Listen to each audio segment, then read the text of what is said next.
حضرت علی نے فرمایا، کوئی تم سے بھلائی کی امید رکھے تو اسے مایوس مت کرو، کیونکہ لوگوں کی ضروریات کا تم سے وابستہ ہونا تم پر اللہ کی عنایت ہے۔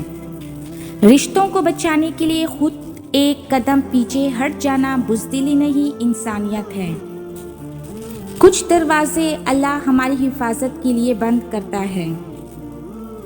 اس دن تک محنت کرو جب تمہارا دستخط ایک آٹوگراف کہلایا جائے۔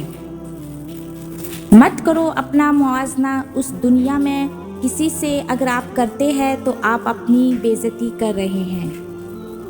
حساب کتاب صرف رب نے صحیح لگایا، سب کو خالی ہاتھ بھیجا اور خالی ہاتھ بلایا۔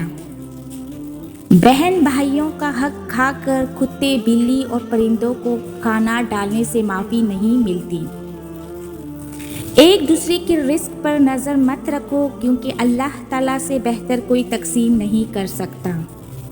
خطرناک وہ ہوتے ہیں جو اندر سے بدصورت ہوتے ہیں، چہرے کی بدصورتی کسی کو نقصان نہیں پہنچاتی۔ کچرے میں پھینکی گئی روٹیاں یہی بیان کرتی ہے کہ انسان پیٹ بھرتی ہی اپنی اوقات اور اپنے رب کو بھول جاتا ہے۔ کیا آپ نے کبھی میٹھے کریلے دیکھے ہیں؟ یہ وہ لوگ ہوتے ہیں جن کے دل میں بغض اور زہر بھرا ہوا ہوتا ہے، مگر بول ہمیشہ میٹھے بولتے ہیں۔ اللہ تعالیٰ ان میٹھے کریلوں کے شر سے محفوظ رکھے، آمین۔ زندگی اس کچی پینسل کی طرح ہوتی ہے جو ہر روز چھوٹی ہوتی جاتی ہے۔